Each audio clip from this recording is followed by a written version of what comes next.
Did you know the friend zone isn't actually a place you get put into, but a prison you build for yourself? And what if I showed you that 90% of guys who complain about being friend-zoned are actually making the same 3 fatal mistakes that guarantee they'll never escape? Stick around because today we're breaking down the psychology behind romantic attraction, why nice guys finish last isn't just a cliché, and the exact strategies that separate the guys who get the girl from the ones who get to hear about her dating other people. So don't forget to hit the like button and subscribe. Today we're tackling one of the most frustrating situations every guy has faced at least once in his life, and I'm going to show you how to avoid it completely. But first, let's get something straight. The friend zone isn't some mysterious force that women use to punish good guys. It's not a conspiracy against nice men, and it's definitely not proof that women only like bad boys.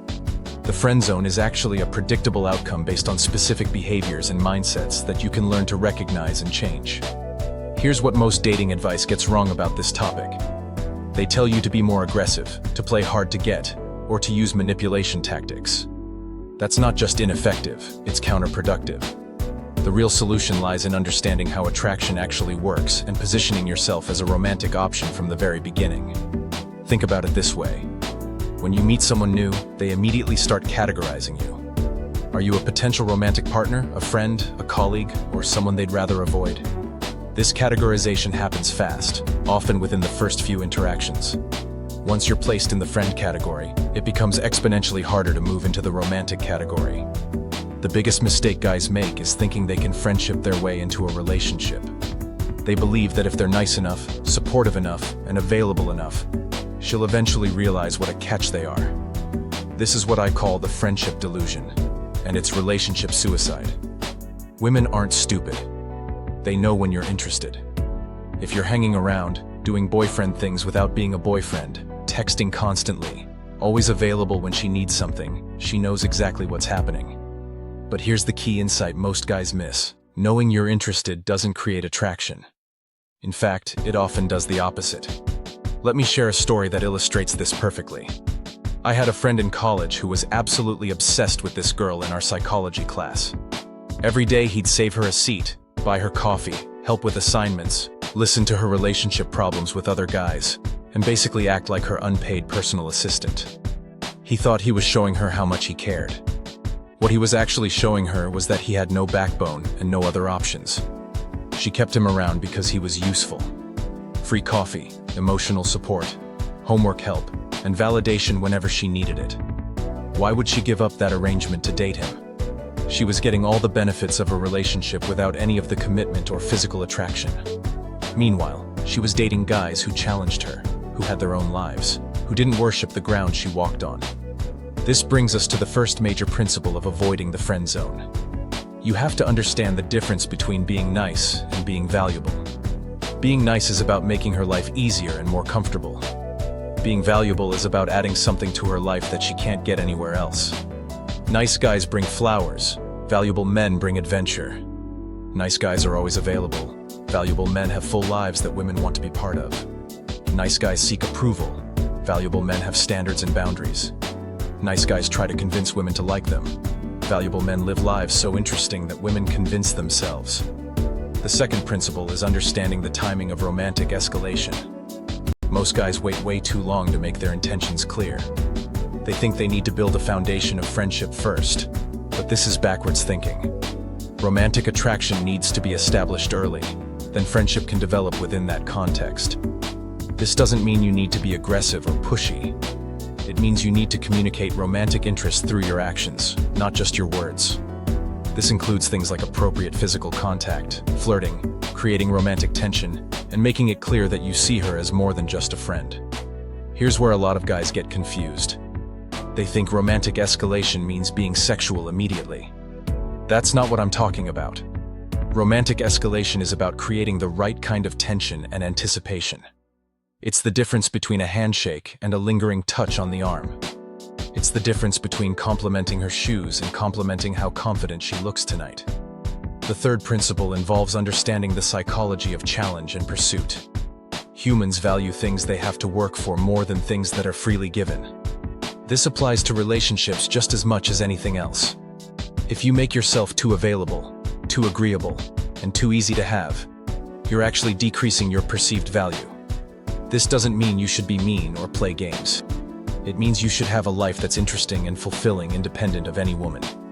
You should have goals, hobbies, friends, and ambitions that don't revolve around getting female approval. When you have genuine options and genuine confidence, you naturally become more attractive. Let's talk about the conversation patterns that keep you stuck in friend territory. If most of your conversations center around her problems, her feelings, and her life drama, you're positioning yourself as an emotional tampon, not a romantic partner. Friends talk about problems. Lovers create excitement and adventure together. This means you need to steer conversations toward topics that create positive emotions. Talk about dreams, adventures, funny stories, shared experiences you could have together.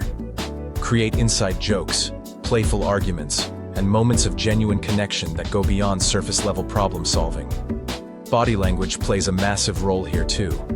Friend zone body language is closed off, respectful to a fault, and maintains constant appropriate distance.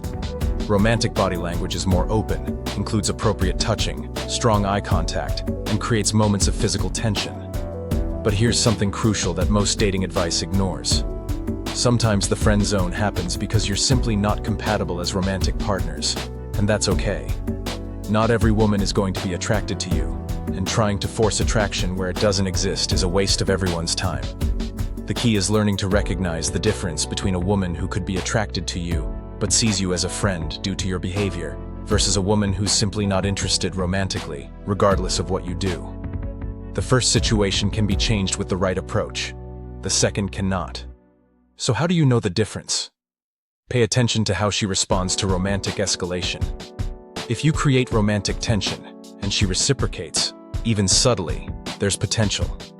If she consistently deflects, changes the subject, or creates physical distance, she's telling you she's not interested romantically. This brings us to one of the most important skills in dating: learning to walk away. If you've made your romantic interest clear, and she's not reciprocating, continuing to pursue her will only damage your self-respect and waste your time. Sometimes the best way to avoid the friend zone is to refuse to stay in it. Here's what walking away looks like in practice. You don't need to make a dramatic announcement or burn bridges. You simply redirect your romantic energy toward women who are actually interested in you. You remain friendly, but you stop doing boyfriend things for someone who's not your girlfriend. This often has an interesting effect. When you stop being available as an emotional support system and start living your own life, some women will suddenly become more interested. Others won't, and that tells you everything you need to know. Now let's talk about prevention, because avoiding the friend zone is much easier than escaping it. From the moment you meet someone you're potentially interested in, you need to communicate that interest through your behavior. This doesn't mean being obvious or crude. It means being subtly flirtatious and creating romantic undertones in your interactions. Make eye contact that lasts just a beat longer than friendly. Use her name in conversation. Create opportunities for light, appropriate physical contact. Tease her playfully about things that don't actually matter. These behaviors signal romantic interest without being overwhelming or inappropriate. Most importantly, maintain your own life and priorities. The fastest way to friend zone yourself is to drop everything whenever she's available. If you're always free when she wants to hang out, you're communicating that you don't have anything better to do than wait for her attention. Instead, have genuine plans, goals, and activities that matter to you. Be someone worth pursuing rather than someone who does all the pursuing. This creates natural scarcity and increases your perceived value. Let's address the elephant in the room. Some guys use these principles to manipulate women or play games. That's not what this is about. This is about becoming genuinely more attractive by developing yourself and understanding how attraction actually works. The goal isn't to trick someone into liking you, it's to become someone worth liking. Real confidence comes from having options and knowing your worth. When you're genuinely busy building a life you're proud of, when you have friends, hobbies, and goals that fulfill you, when you know you bring value to any relationship, you naturally become more attractive. Women can sense desperation just as easily as they can sense genuine confidence. Here's a final thought that might challenge everything you think you know about dating. The friend zone often happens because guys are afraid of rejection, so they try to sneak into a relationship through friendship. But this approach guarantees the worst kind of rejection. The kind where she likes you enough to keep you around, but not enough to date you. It's better to be direct about your romantic interest and risk clear rejection than to be indirect and guarantee slow, painful friend zoning. At least with direct rejection, you know where you stand and can move on to someone who actually wants what you're offering. The truth is, avoiding the friend zone isn't about learning tricks or manipulation tactics. It's about understanding the psychology of attraction, developing yourself into someone worth pursuing, and having the courage to be direct about what you want.